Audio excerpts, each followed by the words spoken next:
भविष्य पुराण में लिखा है कि अगर हम मंदिर के द्वार पर घर के चौखट के एकदम सामने चप्पल उतार देते हैं 7 बार दिन भर में से, कितनी बार? 7 बार विष्णु पुराण कहती है ऐसा कोई दिन नहीं होता जिस दिन दरवाजे पर 7 बार लक्ष्मी आकर खड़ी नहीं होती हो। कल एक कथा कही थी आपको कि प्रत्येक मनुष्य के भाग्य में सुख लिखा है, केवल मंथन करना।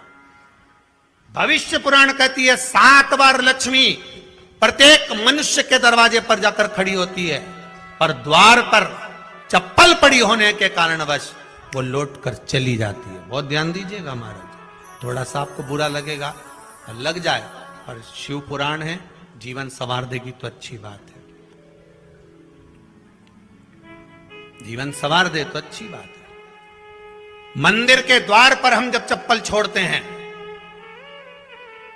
जिस मंदिर की चौखट पर चप्पल छोड़ी है, आप जितनी देर आराधना में लगे रहते हैं उतनी देर तक आपकी चप्पल पर जितने लोग लांग कर जाते हैं, जितने लोग लांग कर प्रवेश करते हैं, उसका भी दुख आपके भाग्य में आता चले जाता है। ध्यान दीजिएगा जरा, चप्पल का भविष्य पुराण में पढ़िएगा कवि की पादुका का महत्व क्या है, पादुका किस ओर उतारना चाहिए, पादुका को कहां रखना चाहिए, किस जगह पर बुआरी झाड़ू को रखना चाहिए, किस जगह पर चलनी को रखना चाहिए, सुई उस सुई को जिस हाल में सब बैठते हैं उस हाल में क्यों रखा जाता है? सुई तो इतनी सी है, पर जिस हाल में सब बैठते हैं उस हाल में ना तो झाड़ू रखते हैं, उस हाल में ना चलनी रखते हैं। भैया क्यों नहीं रखते? कारण क्या है कि जिस हाल में सब बैठकर बात करें, आवक जावक की बात हो, व्यापार की बात हो, लक्ष्मी की बात हो, प्रेम स्नेह की बात हो, आपस में बैठकर सब चर्चा कर रहे हो, अगर वहां छलनी होगी, झाड़ू होगी तो बैठे बैठे बात करने में विवाद चालू हो जाएगा। 15-20 मिनट तुमने बहुत प्रेम की बात करी, अच्छे से बात करी, पति पत्नी बहुत प्रेम की बात कर रहे थे, मालूम पड़े बात करते करते से कब झगड़ा उत्पन्न हो जाए तो समझ में नहीं आया। हमारी बहू को क्या हो जाता है, बैठे बैठे बात करते करते झगड़ा कर देती है, जरा सी बात में झगड़ा चालू हो जाता है। कारण क्या है? जिस हाल में तुम बैठ रहे हो, जिस कमरे में तुम बैठ रहे हो, जिस हाल के अंदर सब बैठकर चर्चा करते, बात करते, चित्त करते, आपस में बैठकर सब लोग एक दूसरे के बातचीत करने बैठे हैं, आए वे देखने बैठे हैं, दुकान व्यापार की बात करने बैठे हैं, उस जगह पर भी झगड़े का क्रम कहां से आ गया? एक ना एक का मुंह क्यों फूल गया? कारण क्या था? कोई बात टेंशन क्यों आ रहा है? मतलब उस हाल में या तो चलनी रखी है या झाड़ू रखी है, भले तुमने सोफे के नीचे फंसा दियो, भले तुमने पीछे फंसा दियो, पर पड़ी जरूर है, रखी जरूर है, कहीं ना कहीं पड़ी होगी। क्यों कहते हैं कि जिस हाल में आप बैठ रहे हो, जहां पर आप संपदा की बात कर रहे हो, दौलत की बात कर रहे हो, व्यापार की बात कर रहे हो, व्यवसाय की बात कर रहे हो, उस हाल में अगर कहीं कैलेंडर टंगा हो, कोई सामान ऐसा रखा हो, कोई पर्दा ऐसा लगा हो, कोई चीज ऐसी लगी हो, तो उसमें एक सुई उसमें रख दीजिए। क्यों कहते हैं? हमारे यहां दूल्हा भी जाता है ना, तो उसका जो साफा बनता है या जूता उसको पहनाते उस तक में पिन टच करके भेज देते हैं।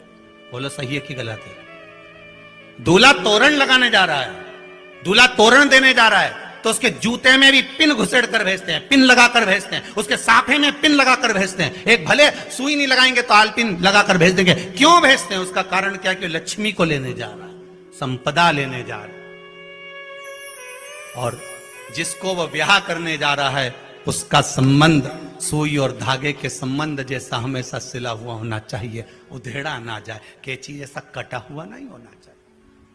एक एक प्रमाण को जरा देखो तो। पर दुनिया के लोग कहते हैं साहब हमारे यहाँ तो सुख नहीं है, शांति नहीं। शांति तुमने भंग करी, कोई दूसरा भंग करा। चप्पल उतार दी दरवाजे पर, मंदिर के द्वार पर। हम तो यहां तक कहेंगे पशुपति व्रत करने जा रहे हो, पशुपति व्रत को धारण करने जा रहे हो, एक सोमवार मत पहनो चप्पल, जब मंदिर जा रहे हो तब दिन भर पहनो, मंदिर जाओ मत पहनो। कोई जरूरी है कि मंदिर पहनने चप्पल पहनना जरूरी है? मत पहनो। मंदिर के द्वार पर जहां भगवान विराजे हैं उसके द्वार पर अगर आपने चप्पल उतारी है, आप तो अंदर चले गए, पर जितने लोग लांग रहे हैं उसका मालूम, उसका स्मरण कितना कितना गया। छाता, चप्पल, आसन, मांग का टीका, इसका भी वर्णन पहले कर चुके हैं कथाओं में, आप लोगों ने सुना होगा।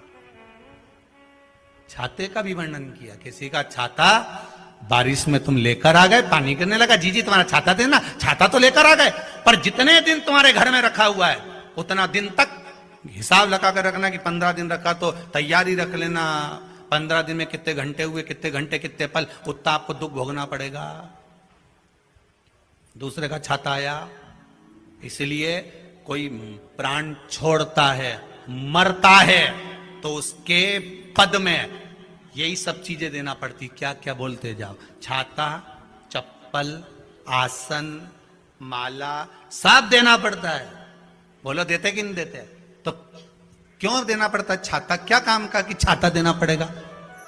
क्या व्यक्ति 24 घंटे क्या धूप में रहता था कि पानी में रहता था जो छाता देना पड़ेगा? चप्पल क्यों देना पड़ेगा? इसलिए देना पड़ेगा, उसका शास्त्र प्रमाण।